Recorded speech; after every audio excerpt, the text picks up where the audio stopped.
The Wee Hoose, also known as Broons Hoose, was featured in this week's episode of Grand Tours of Scotland's Lochs, with presenter Paul Merton telling how the tiny shelter came about.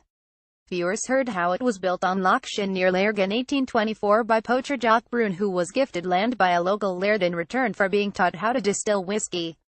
Read more. Glasgow's top 15 tallest buildings. Broon is said to have built the Wee Hoose to mark his new status as a landowner, but died shortly afterwards when he shot himself in the foot while out hunting. The story goes, his Wee Hoose remains his legacy, viewers were told. However, Broons Hoose was built only 20 years ago as a float for the Lairg Gala.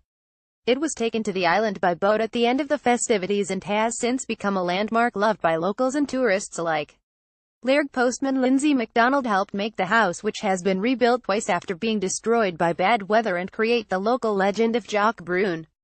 Read more. 10 of Scotland's most unusual buildings. Shay said rather than just throw the house away at the end of Gala week, it was placed out on the wee island in the loch. It is one of the most photographed houses around, and it is one of these things that grew arms and legs. It took off. We decided to put up one of these interpretation boards. We used photos of local people and just made them look a bit older. It was all made up as a bit of a joke. When we live in the age that we do, it is just a bit of fun. The tale is well recorded in the village, with an interpretation board at the lochside detailing the life story of Jock and his large extended family. It's probably no coincidence they have the same first names as the Broons in the famous Sunday Post cartoon.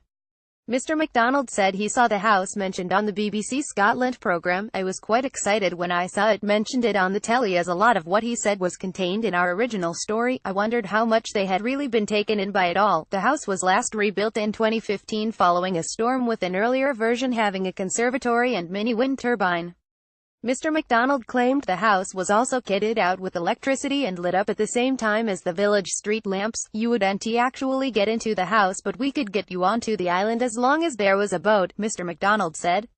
Whatever the story of Broons House, it remains a much treasured feature of life in Lairg. You get those who have grown up in Lairg, and when they come back and see the hoose, they know they are home, Mr. MacDonald added.